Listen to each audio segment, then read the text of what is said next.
C'est The Button, ouais, avec la couverture holographique là. Come on, still I. Tu le vends combien? Mais savoir donner, donner sans reprendre, ne rien faire qu'apprendre, apprendre à aimer.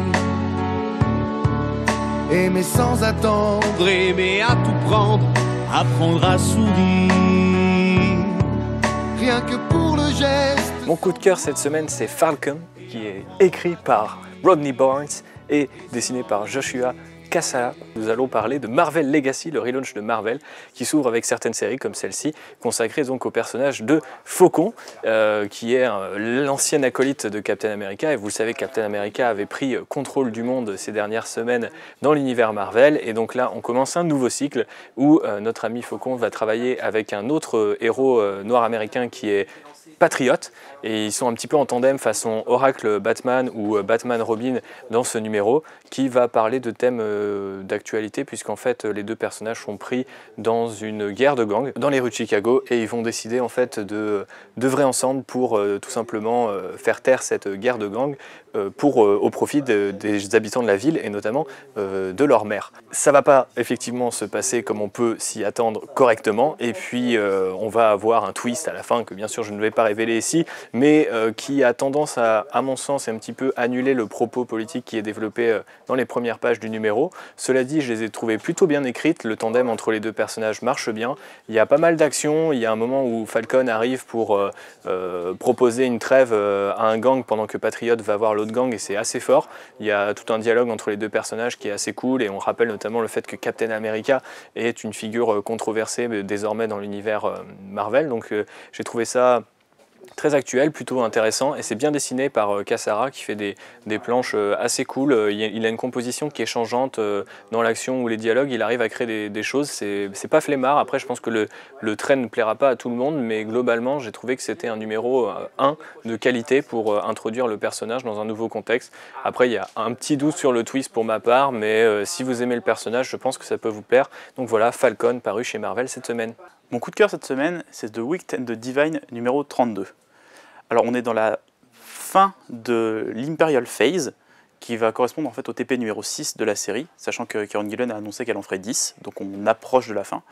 Et c'est un numéro qui va être assez pivot, parce que sans vouloir vous spoiler, il se passe des choses très très importantes au niveau de tous les personnages, et il y a un certain nombre de personnages qui vont décéder dans ce numéro, donc ça va avoir des répercussions très très importantes sur la suite. C'est toujours magnifiquement dessiné par Jamie McKelvey, il y a des planches incroyables, notamment avec le personnage de Dio, que vous avez déjà pu voir dans le tome 2 qui est sorti en VF, où en fait il y a des couleurs qui pètent dans tous les sens parce qu'il y a des pouvoirs qui déclenchent plus ou moins des rave parties. Donc c'est un numéro qui sera pivot, qui sera central, et il est très très important pour la série. Je peux que vous conseiller The Wicked and the Divine, qui est pour moi la meilleure série en ce moment chez Image, devant Saga et devant The Walking Dead. Aujourd'hui, le pull Batman des deux rigueurs, puisque le coup de cœur de la semaine, c'est Detective Comics 966, écrit par James Tynion IV et dessiné par Eddie Barrows. C'est la deuxième partie de l'arc A Lonely Place of Living, qui reprend le point là où on s'est arrêté il y a plus d'un an avec le relaunch Rebirth, c'est-à-dire la capture et l'emprisonnement de Tim Drake par le mystérieux Mr. Oz. Dans le numéro, comme vous pouvez constater un peu sur la couverture, on voit Doomsday, mais on ne va pas du tout se contenter d'un affrontement bourrin et de vulgaires scènes d'action. Non, il y a un énorme développement des personnages qui est fait, notamment avec ce Batman, qui n'est pas vraiment Batman, en tout cas ce n'est pas Bruce Wayne. Je vous laisse découvrir ça à l'intérieur du numéro. Et c'est une intrigue qui fait surtout le lien avec des anciens fragments de continuité qui se rapportent à l'époque Geoff Johns des Teen Titans, qui ramène un personnage oublié des New 52, qui est remis donc sur le devant de la scène, et ça fait ultra plaisir pour tous ceux qui adorent la continuité telle que moi et qui aiment bien quand des auteurs font vraiment revenir des personnages, se rapportent à des anciennes histoires, et ça ramène beaucoup de mystères du coup sur ce qui s'est passé, puisque forcément c'est une partie de la continuité qu'on n'a plus revue et qui a certainement fait partie des 10 années qui ont été retirées de l'univers d'ici par le Docteur Manhattan. Donc j'en dis pas plus sur l'intrigue, c'est vraiment un truc à lire, surtout que l'auteur nous amène dans une direction qui va mener à quelque chose d'assez excitant pour les deux prochaines semaines. Et en plus c'est illustré donc par Eddie Barrows, qui a un mélange de dessin et de peinture que vous pouvez déjà observer sur la couverture, où il mêle vraiment donc des personnages, notamment Doomsday, qui fait directement sans ancrage et tout, avec je sais pas comment, il fait techniquement, hein, mais il me semble que c'est vraiment peint, avec des dessins plus classiques, un ancrage et des couleurs qui sont numériques. Ça fait vraiment une séparation entre les deux qui met vraiment l'emphase du coup sur les passages importants de la bande dessinée. Puis pour ce numéro, il travaille sur un ensemble qui s'étale beaucoup sur des doubles pages à chaque fois. Donc ça fait ça fait respirer le récit en même temps parce qu'il est quand même assez dense à lire. Et c'est pour toutes ces raisons que je vous invite très fortement à lire Detective Comics, qui est de toute façon l'un des titres qui a été toujours assez haut qualitativement depuis plus d'1 an. Mon coup de cœur cette semaine, c'est un titre qui est sorti chez Image, chez Atomahawk Zero.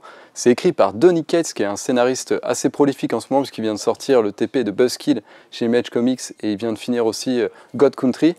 Et il arrivera chez Marvel très prochainement, puisqu'il va signer les séries Thanos et Doctor Strange.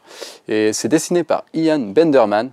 Et c'est un peu particulier comme ambiance. Il faut savoir que tout le tome est découpé entre petits chapitres, puisqu'il avait été édité à la base dans le magazine Heavy Metal, dont le rédac-chef est d'ailleurs Grant Morrison. On se retrouve dans une terre dont on pourrait pas trop situer la temporalité. Et en fait, un humain qui était mort a trouvé un marteau, qui est le Atomahawk, et en fait, depuis qu'il l'a récupéré, il est devenu le Cyberzerker. Et en fait, son objectif, c'est de tuer tout le monde qui est entre lui et son dieu, le dieu qui étant le précédent porteur de marteau. Mais en fait, c'est assez fou comme titre, il y en a partout. Et ce qui m'a surtout marqué, c'est la partie graphique, puisque c'est vachement chargé. Il y a plein de références en fait à tout ce qui est design de Jack Kirby, notamment tout ce qu'il a fait en cosmique. Et c'est vraiment assez cool à lire, parce que Donny Cates, c'est un scénariste qui est assez fluide dans ses dialogues et tout, qui arrive à claquer quelques vannes ici et là, alors que c'est quand même assez sérieux comme fond, puisqu'on voit, on suit du coup ce Cyberzerker qui a pour seul objectif en fait de retrouver son dieu et qui ne changera jamais de trajectoire. Donc dès que quelqu'un se met sur son chemin, il déboîte. Sauf qu'évidemment, ça aura des conséquences sur l'univers, puisque s'il tue un peu tout le monde, il n'y a plus personne.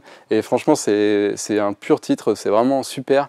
Atomahawk Zero, c'est chez Image Comics et c'est double pouce.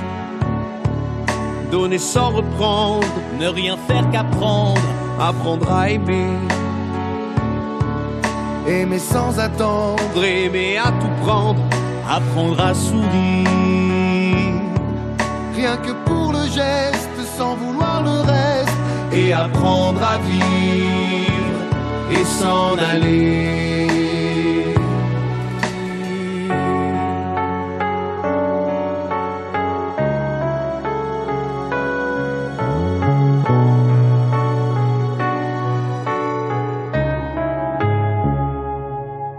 Mais savoir donner, donner sans reprendre, ne rien faire qu'apprendre, apprendre à aimer. Aimer sans attendre, aimer à tout prendre, apprendre à sourire. Rien que pour le geste et sans vouloir le reste, et apprendre